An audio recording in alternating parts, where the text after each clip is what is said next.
Recordáis que en el último estudio habíamos considerado algo sobre la estructura de esa ley de Dios, esa inteligentísima y sabia estructura que la ley tiene. Y esto era necesario considerarlo porque, como a veces hablamos en nuestras conversaciones sobre temas doctrinales, sobre la ley moral, la ley ceremonial, la ley civil, pues podría eso inducir a una cierta confusión.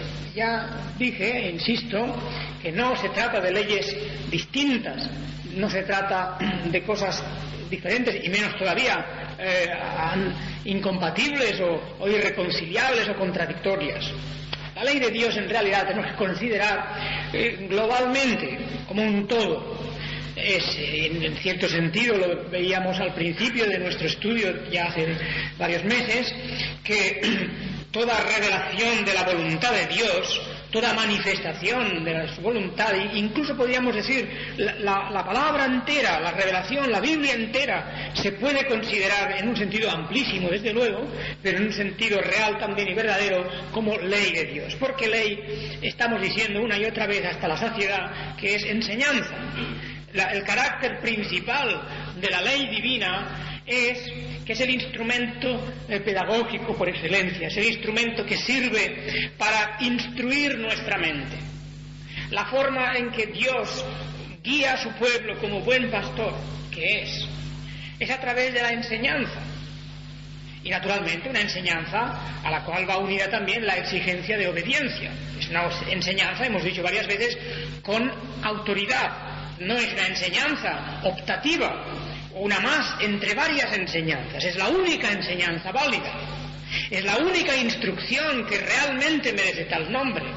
Y por eso, como es para nuestro bien, y como Dios la da a su pueblo, porque esta ley no está dada para las naciones incrédulas, para las gentes impías, esta ley está dada para nosotros, para los que creemos, los elegidos, es por lo que se nos pide que la obedezcamos. Y no, repito, no de forma optativa, no para que la obedezcamos si nos parece bien, no para que la obedezcamos cuando nos venga bien, sino para que la obedezcamos siempre, porque es para nuestro bien, aparte de que en esa ley se está manifestando, como decimos ya tantas veces, el carácter glorioso y santo de Dios. Y Él ha dicho, sed santos como yo soy santo, y sed santos porque yo soy santo. Y para eso no hay otro camino que este, el de su ley. Pues bien, no hay una ley moral, una ley civil o una ley ceremonial como cosas independientes. Recordemos que la estructura inteligentísima de la ley es una estructura piramidal. Es la estructura que decíamos procede de esa inteligencia divina que nos ha dado un sistema realmente ordenado y perfecto. Arriba, en la cúspide de todo, en el vértice de todo, está, diríamos, aquello que ilumina todo el resto de la ley, que es el amor. Porque en la ley de Dios está reflejado precisamente el amor de Dios. Y ahí tenemos el pasaje tantas veces citado en Romanos capítulo 13, donde una y otra vez se nos reitera allí, como en tantos otros lugares, que efectivamente la ley divina rezuma amor por todas partes. Rebosa de amor, es una ley dada con gran amor, y por eso precisamente, porque Dios nos ama y porque Dios es amor, nos ha puesto delante el mejor camino posible de todos. De ahí que se ve la locura y la necedad de las personas que hablan inconsecuentemente acerca de la ley como si fuera una cosa espantosa o terrible, como si fuera una especie de pozo donde hay serpientes abajo y uno cae para ser devorado. Nada de todo eso, la ley es maravillosa. Y ya recordáis que hemos dicho varias veces que solamente es cuando se quiere hacer un uso de la ley distinto del que aquel que está, para el que está proyectado, es cuando esa ley se volverá contra nosotros. La ley no es un camino para que encontremos por él nuestra propia salvación con nuestras fuerzas. La ley no es un camino para que nos convirtamos en seres justos delante de Dios y le digamos, mira, yo he cumplido todo esto y por lo tanto exijo que me des salvación. Cuando se va en esa actitud expuesta aquí de esa manera, digamos, límite, de esa manera intensiva, pues claro, la ley se revuelve indudablemente contra aquel que pretende hacer eso. Pero para aquel que, como en el Salmo 119, expresa su gran consideración y atención por la ley divina, la ama profundamente, la escudriña atentamente en todas sus partes, saca de ella las enseñanzas, pide al Señor y a su Espíritu Santo, y no le va a ser negado el poder y la fuerza para andar en ese camino. Para la ley es una bendición, es la mayor de las bendiciones que podamos imaginar. Andar en esos preceptos, obedecerlos, seguirlos, aprender de ellos, comprender la sabiduría que subyace debajo de todo esto, es precisamente la cosa más formativa que pueda existir en todo el campo de la actividad religiosa. Por eso decimos que la ley es, primero ante todo, es el amor. Ahí está, en la cúspide del amor.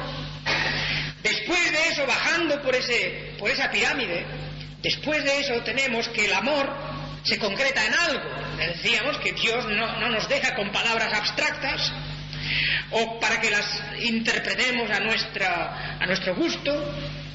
La palabra amor enseguida se viene a concentrar en dos grandes mandamientos. De manera que debajo de amor tenemos amor a Dios, amarás a tu Dios, y amor a tu prójimo, amarás a tu prójimo. Las dos cosas. Pero para que sepamos mejor todavía cómo se realiza eso, en qué manera amamos a Dios y en qué manera amamos al prójimo, todavía se desdobla esos dos mandamientos a su vez en 10 mandamientos. De manera que los 10 mandamientos son la expresión de los otros 2. O al revés, mirándolo de abajo para arriba, los 10 mandamientos se condensan y concentran en 2. De manera que las 2 tablas de la ley vienen a decir: tú amarás al Señor y tú amarás a tu prójimo y lo harás de esta manera, lo harás de esta forma, en los 10 mandamientos expresados de esa manera. Pero aún más, descendiendo más abajo en la pirámide, yéndonos al detalle más concreto, nos encontramos que nuestra relación con Dios y nuestra relación con el prójimo se puede plasmar todavía en una serie de mandatos, una serie de reglas, una serie de ordenanzas, de estatutos. Y eso es lo que vemos en aquella parte que llamamos la ley ceremonial, sobre todo. La ley ceremonial por un lado y la ley civil, es decir, la ley que ordenaba la conducta del pueblo de Israel. Ahí tenemos en la base la forma cotidiana, la manera muy concreta, muy precisa. Esa parte de la ley, la que llamamos la ley ceremonial y lo que llamamos las leyes civiles que lo abarca todo, porque teníamos un sistema penal en las Escrituras, todo está ahí. Esa parte está elaborada y está dada en detalle para el pueblo de Israel en su momento, en su vida en la tierra de Palestina, con una estructura de sociedad concreta. Y sabemos expresamente que el Señor Jesucristo dijo: yo no he venido para abrogar la ley, he venido para cumplir la ley. Y el cumplimiento de la ley, como Él viene a hacerlo, significa que dentro de la ley ceremonial, pues naturalmente se realiza en su obra de expiación todo lo que hay que realizarse. Él realiza todo lo que había pendiente en sombras, en símbolos, en anuncios de cosas venideras, de realidades venideras. Él en la cruz resuelve todo eso que estaba ahí potencialmente enseñado y lo realiza en la cruz. Por eso hoy nosotros no estamos cumpliendo ya la ley ceremonial, por cuanto en esa ley ceremonial se ha realizado todo lo que había en la cruz de nuestro Señor Jesucristo. No obstante, no por eso rechazamos la ley ceremonial. Hemos de tener cuidado. El elemento pedagógico de la ley ceremonial queda ahí. Está ahí todavía. Nos enseña todavía. No estamos practicando el sistema sacerdotal. Se cumplió con un gran y único sacrificio para siempre todo lo que estaba demandado en la ley, pero no miramos esa parte de la ley como si fuera una cosa de segunda categoría, ni como si fuera una cosa inútil. Es la palabra de Dios, es el sistema en el que la Iglesia, antes de la venida del Mesías, estuvo viviendo y aprendiendo y manteniendo su esperanza. De manera que incluso esa parte de la ley ceremonial que ha sido cumplida y realizada por Jesucristo, la miramos como algo hermoso, como algo lleno de enseñanzas, como algo que está expresando la santidad de Dios, y constantemente tendremos que ir a mirar en esa ley para sacar lecciones de ella, para sacar ilustraciones de ella. Y cuando miramos la parte civil de la ley, la parte civil, es decir, todo lo que ordenaba la conducta, las costumbres, la vida cotidiana, las relaciones entre las personas, la manera en que hacían su trabajo, sus contratos, sus vidas de familia, todo eso, ahí también exactamente igual. Esa parte que había sido elaborada y dada para Israel, para la Iglesia, antes de la venida del Mesías, viviendo junta toda la Iglesia en una misma nación, en un mismo territorio, por lo tanto, con la facultad de poder aplicar esas leyes así, pues sigue siendo para nosotros una fuente constante de enseñanza, de inspiración. Decíamos el otro día, pues que las circunstancias han variado completamente. Dios ha puesto a su Iglesia en este tiempo, después del Mesías, de la venida del Mesías, en otra situación. La Iglesia está esparcida, viviendo entre las naciones.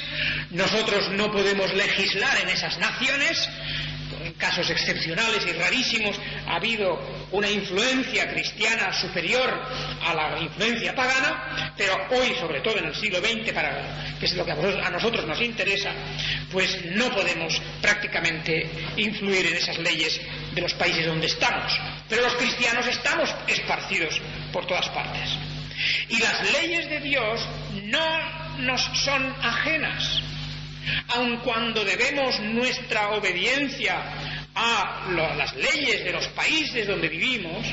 Ya sabéis que pueden haber en algunos momentos conflictos de leyes entre la ley de Dios, que siempre es superior, la ley en el sentido supremo de esa palabra, y por otro lado, pues puede haber leyes que los países elaboran, las naciones donde vivimos elaboran, que a nosotros no nos son permitidas utilizar.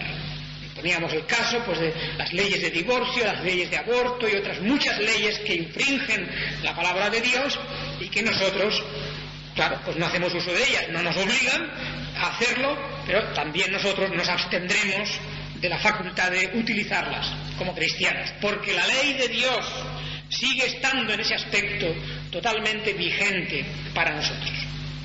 Por lo tanto, también de las leyes civiles, también de las leyes que regulaban la vida de Israel, vamos a sacar nosotros lecciones.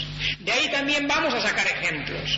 De ahí vamos a sacar sobre todo los principios, es decir, las leyes fundamentales por las que debemos regirnos. No es posible hacer una lista de todos los casos imaginables que se le pueden presentar a una persona. Eso es imposible. Ni aun los códigos más elaborados de los hombres pueden prever todas las posibilidades que se presentan en la vida humana. Lo que hay que tener claro son los principios que rigen, que gobiernan todo eso, y además ilustrado, como lo tenemos, con ejemplos vivos, semejantes, parecidos, de donde podemos extraer lecciones muy poderosas. De manera que esa es la técnica, y por eso digo que la ley de Dios la contemplamos en su conjunto, la miramos como algo hermoso, como algo que recrea y que da un bienestar incluso intelectual y psíquico, nos hacen sentir bien. La ley de Dios no es una estrecha armadura en la que no nos podemos mover. No, el cristiano se siente a gusto dentro de la ley.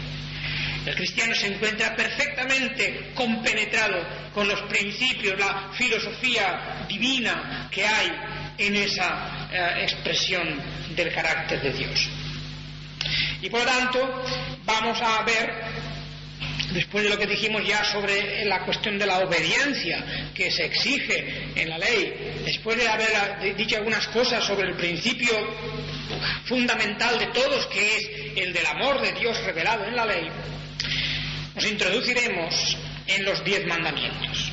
Y hoy, muy brevemente, de lo que vamos a hablar es del prólogo de los 10 mandamientos. Recordaréis que hoy, al empezar el culto, no hemos leído los 10 mandamientos. Y no los hemos leído porque los vamos a leer ahora, porque van a ser durante varios meses el tema de nuestra meditación. Y recordemos de nuevo hoy, en esta parte del culto, los mandamientos de la ley, de la Torá, de la enseñanza, las 10 palabras, porque incluso la idea de mandamiento en un sentido desfigura la cuestión original, porque ya hemos dicho varias veces que la ley no se nos impone de una manera coercitiva, violenta. Pues no puede ser, porque como está dada a gentes, a personas que ya son hijos de Dios, que ya son amigos de Dios, sería incongruente que mirásemos esto como algo violento e impuesto. Nada de lo que hay aquí es impuesto, porque los que estamos en el camino del Señor lo estamos no a la fuerza, lo estamos de buena voluntad, porque el Espíritu de Dios ha convencido a nuestro espíritu de que debemos andar en ese camino. Por lo tanto, son 10 sentencias, 10 palabras, como dice el texto hebreo, las 10 palabras que rebosan sabiduría y ciencia. Y habló Dios todas estas palabras. Estas palabras. Fijaos cómo lo dice el texto en Éxodo 20. Estas palabras. No dice estos mandamientos. Las 10 palabras. Habló Dios todas estas palabras diciendo. Y entonces primero tenemos una frase que no es propiamente parte de las 10 palabras, sino que es el prefacio general o prólogo a las 10, que ilumina esas 10. Es la presentación del legislador. ¿Quién da esas 10 palabras? ¿Con qué autoridad se dan? ¿De quién proceden? Yo soy Jehová tu Dios, que te saqué de la tierra de Egipto, de casa de servidumbre. Esto es el prefacio. Este es el prólogo. Se inicia aquí la presentación.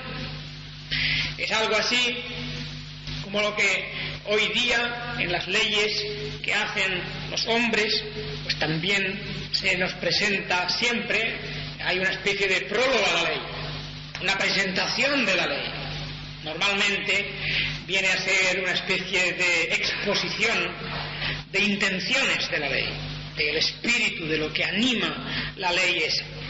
Pues bien, aquí Dios hace una presentación, pero en base a la autoridad de donde emana la ley. Yo soy Jehová tu Dios, que te saqué de la tierra de Egipto, de casa de servidumbre. Y luego vendrán las 10 palabras, los 10 mandamientos, por llamarlos al uso tradicional. Pero esta mañana vamos nada más a mirar el prólogo. Yo soy Jehová tu Dios, que te saqué de la tierra de Egipto, de casa de servidumbre.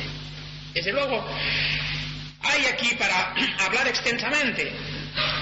He estado mirando una de las obras de los puritanos. Los puritanos eran personas minuciosas en su análisis, y aquí tengo delante un libro sobre el tema, y le dedica pues algo así como, si me permitís que las cuente las páginas, pues precisamente algo así como 18 páginas, en letra pequeña y bien condensada, 18 páginas a comentar por delante y por detrás y por de la derecha y por la izquierda y de un lado y de otro, a comentar las enseñanzas y todo lo que puede significar este prefacio, estas palabras de presentación. Y efectivamente es que hay mucho que decir aquí, hay mucho que decir. El prefacio es la presentación del legislador. Una ley tiene un carácter según quién la elabora, quién la presenta y con qué autoridad es promulgada.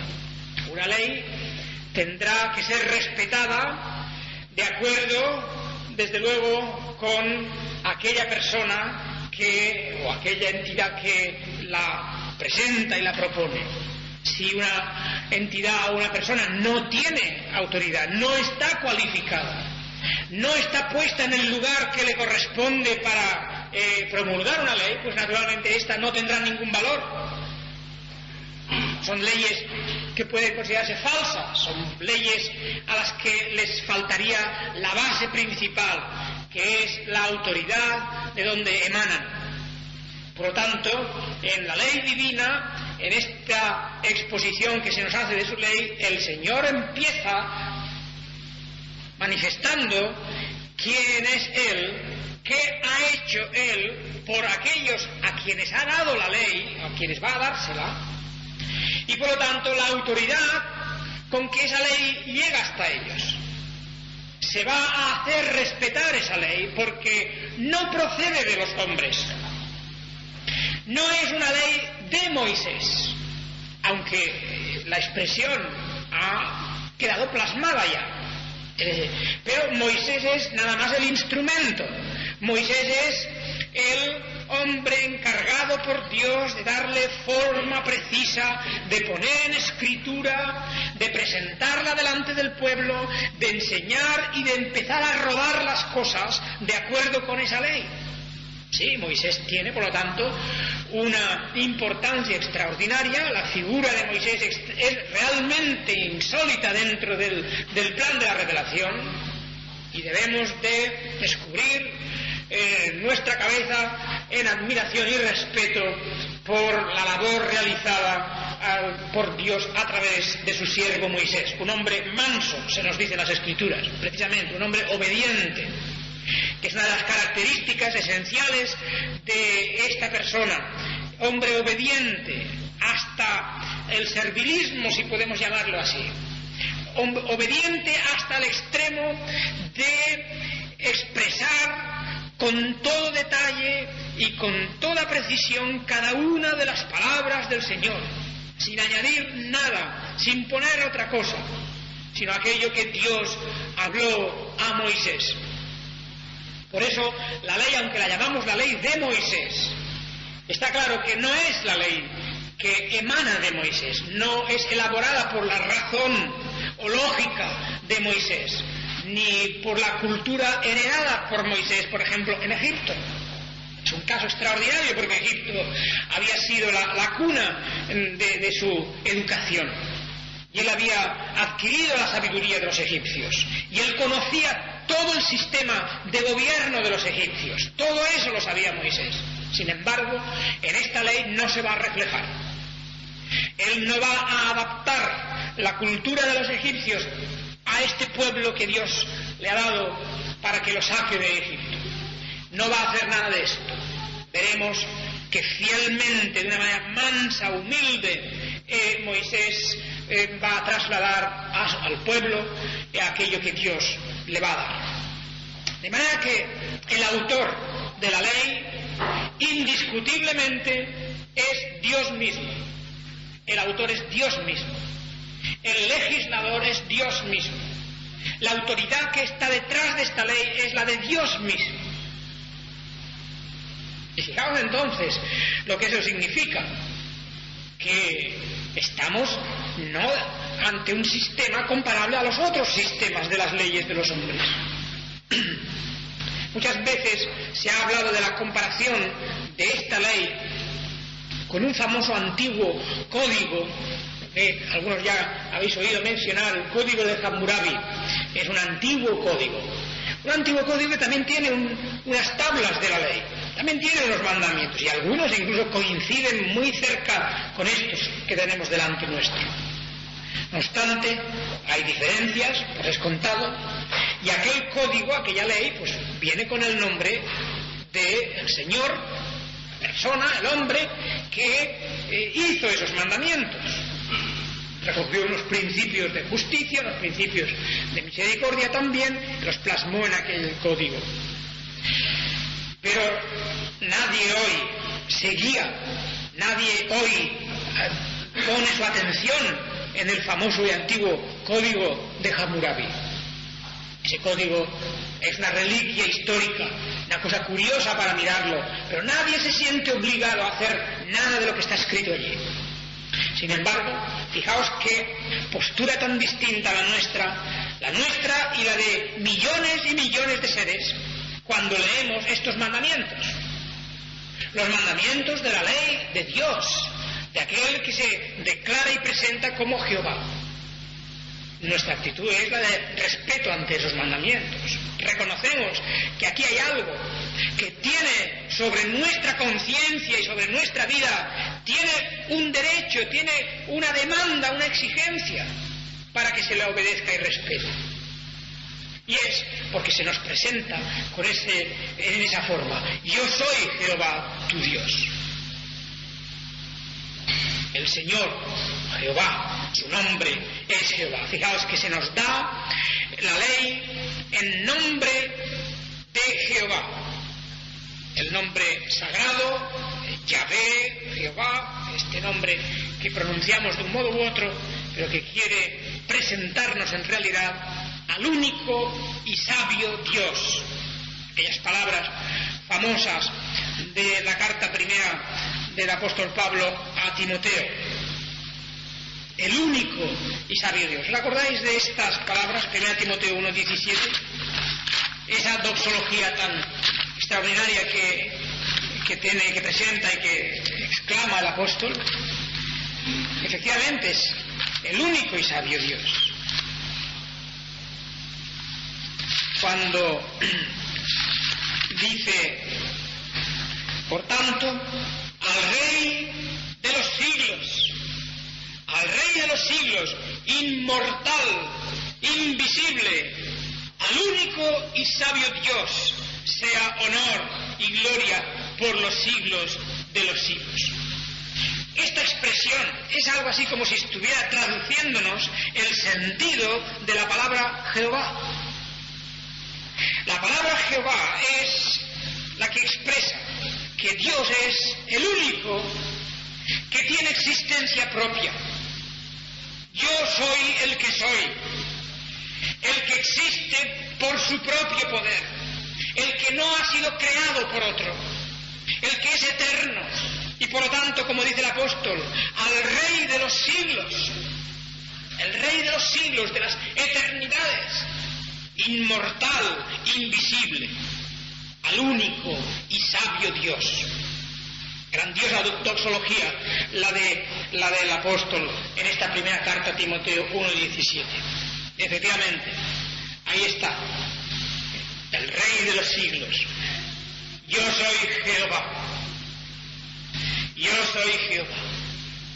Se nos da la ley en ese nombre y no en otro.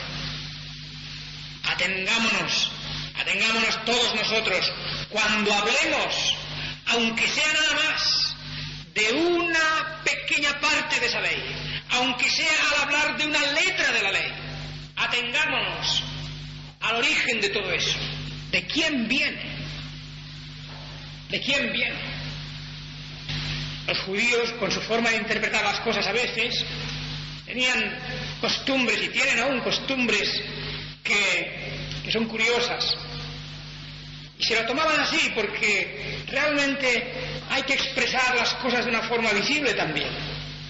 Los judíos, no sé si sabéis que cuando leen el texto bíblico, ellos no ponen su dedo no lo ponen encima del texto para ir leyendo así las líneas, para no confundirse. Nunca ponen eso que muchas personas hacen, ¿verdad? Ponen el dedo y van siguiendo las líneas. Ellos nunca hacen eso. Consideran sus manos impropias para tocar el texto.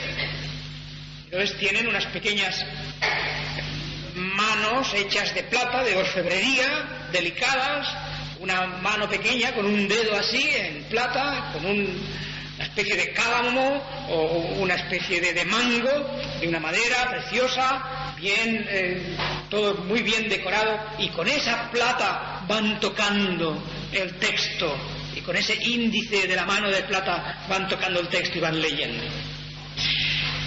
Es una manera curiosa, y simplemente doy esa ilustración, ese ejemplo, para que comprendáis cómo en su mente están en una actitud de reverencia ante el texto sagrado. Cuando el Señor Jesucristo dijo ni una yod, ni una pequeña letra, ni un tilde, ni un puntito, nada absolutamente de esa ley dejará de cumplirse. Todo es de la palabra de Dios, todo viene de la boca del Señor. El dedo del Señor grabó en letras de fuego en las tablas de piedra cada una de esas palabras. Y por lo tanto, pues evidentemente hay que tomársela así, hay que tomársela en serio, profundamente en serio, y no de esa manera superficial, tranquila, como si uno estuviera tratando aquí como con una historia o como en un cuento de niños. Lo expresaban, lo exteriorizaban los judíos de esta manera. Sus manos no tocaban el texto. Pues bien, es porque era el Dios inmortal, invisible, el Rey de los siglos, el único y sabio Dios. Este es el que había dado la ley. Y lo miraban con todo, con tan sumo respeto y reverencia, que sus manos temblaban teniendo el libro sagrado delante de sus ojos. Esas tablas de la ley, los 10 mandamientos, iban luego a ser colocadas dentro de un arca preciosa. Iban a ser colocadas más tarde en el lugar santísimo, en el tabernáculo y en el templo. Lugar misterioso, lugar donde solamente un ser humano privilegiado entraba, y una vez al año, y con la sangre de una víctima. Allí estaban las tablas de la ley guardadas. Era la ley del Señor. Se guardaba allí porque esa era la base de todo el sistema, la revelación maravillosa y completa del Señor mismo, y de su carácter y de sus planes de salvación, y del carácter sobre todo del amor de Dios. Por eso dice: yo soy el Señor, yo soy Jehová, tu Dios, tu Dios. Pues hemos dicho antes que esta ley está dada a aquellos que tienen a este Dios como Dios propio. Por lo tanto, no es la ley para los de Moab, para los de Egipto, para los de Filistea, no es para los de Siria, no es para ellos. Es una ley para vosotros, los que podéis llamar a Jehová mi Dios, nuestro Dios. Y naturalmente, por esa razón, nosotros, como el salmista en el Salmo 119, pues nosotros vamos a mirar esa ley como una ley perfecta. No tenemos en eso en absoluto ninguna duda, ninguna clase de pensamiento oculto en lo más fondo o en lo más hondo de la mente. No, la ley de Dios es perfecta. ¿Os acordáis de esa expresión del salmista? Esa ley, en otro salmo, en el Salmo 19, no en el 119, sino en el 19, aunque también, claro, el Salmo 119 tiene expresiones parecidas. En el Salmo 19:7, la ley de Jehová es perfecta, que convierte el alma. El testimonio de Jehová es fiel, que hace sabio al sencillo. Los mandamientos de Jehová son rectos, que alegran el corazón. El precepto de Jehová es puro, que alumbra los ojos. Todo esto está diciendo el Salmo 19, Salmo de David también. Y lo está diciendo porque eso es lo que él siente delante de ese glorioso sistema, de esa maravillosa expresión del carácter y de la sabiduría de Dios. La ley de Dios, repito, que rebosa toda ella de sabiduría. Es que viene del único y sabio Dios. en una manera más congruente con lo que estamos diciendo, para traducir esa expresión, es al único Dios que es sabio, el único sabio.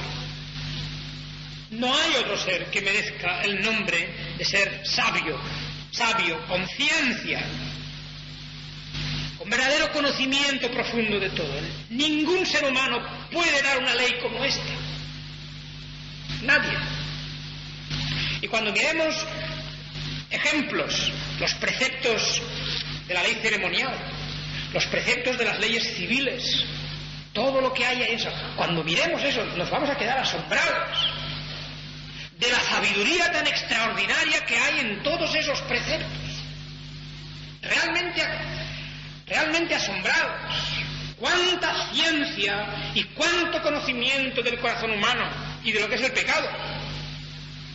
Porque claro, esta ley está dada sabiendo Dios, como sabe perfectamente, a quién se la está dando, a qué clase de criatura se la está dando. No es una ley para los ángeles que no pecaron, es una ley para seres pecadores, aunque hayan sido redimidos y hayan sido también llamados a formar parte de su pueblo. Y por lo tanto Dios tiene muy en cuenta las posibilidades que pueden salir todavía del corazón del hombre. La ley de Dios está dada para ordenar nuestros pasos y también velando para que si nos desviamos del camino sepamos las consecuencias. Es esa ley, es una ley perfecta, es una ley inalterable en sus principios.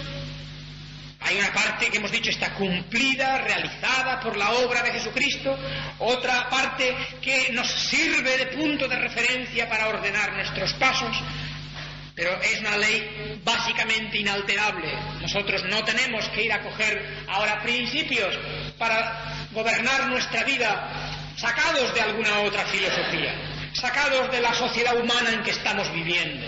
No nos sirve eso. El cristiano no saca de ahí sus principios de conducta. Es una ley llena de gloria, pues. Yo soy el Señor tu Dios. El Señor tu Dios. Es una manera de relacionarse con nosotros. Soy tu Dios. Nos presenta como Padre, nos presenta como aquel que ha hecho la obra redentora de sacar a un pueblo de la esclavitud, y naturalmente para nosotros que nos diga que es nuestro Dios, pues es algo que enciende enseguida una pregunta. ¿Cómo sabemos nosotros que este Dios que da estas palabras es nuestro Dios? Porque está claro que para muchas gentes, cuando leen esto, pues les deja indiferentes. Y bien, lo que vienen a decir con esa indiferencia es que ese Dios no es mi Dios. Porque las gentes viven sin Dios y sin esperanza también. Y por lo tanto, a nosotros se nos está haciendo aquí de una manera indirecta una pregunta. ¿Cómo sé yo que este Dios es mi Dios? Y por lo tanto que esta ley es la ley que viene de mi Dios y es una ley que me dirige a mí. Pues yo sé esto, porque el Espíritu del Señor, en primer lugar, nos da testimonio. Acordaos de las palabras de Juan, 1 Juan 2:20, no hace muchos días, por la tarde hablábamos de este pasaje. En 1 Juan 2:20, él dice que tenemos la unción del Espíritu. Tenemos la unción. Esa unción del Espíritu Santo.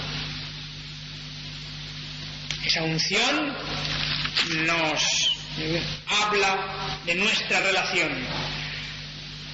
Vosotros tenéis la unción del Santo y conocéis todas las cosas. No os he escrito como si ignoraseis la verdad, sino porque la conocéis y porque ninguna mentira procede de la verdad.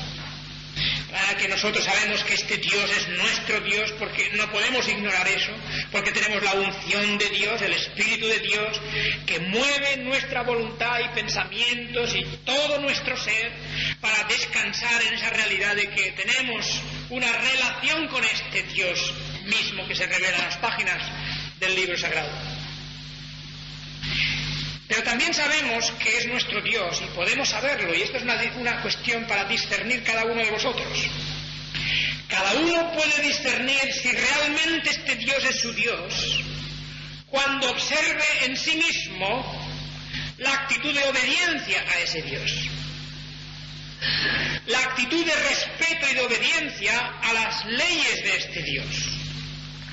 No son aplicables estas palabras, yo soy vuestro Dios, a cualquier persona o individuo que no tiene obediencia, que no desea obedecer. No desea obedecer. Hay una frase, y ya con esto casi terminaremos hoy, del Salmo 27, que revela algo de estas cosas. Vemos el espíritu de obediencia, la actitud de obediencia de alguien aquí en el Salmo 27. El Salmo 27 y especialmente el versículo 8. Mi corazón ha dicho de ti, buscad mi rostro. Tu rostro buscaré, oh Jehová. Un mandamiento que va seguido inmediatamente de una respuesta, buscad mi rostro. Y la respuesta era, tu rostro buscaré, oh Jehová. Buscadme, conocedme, inquirid de mí, preguntadme, escudriñad la palabra que os he dado. Esto se dice todo a un pueblo y ese pueblo debe responder. El que responda, Señor, esto haré. Conoceré, investigaré, escudriñaré, exploraré en tu palabra para conocer mejor. Esto es lo que hacen los hijos de Dios. Los hijos de Dios son hijos que obedecen a su Padre.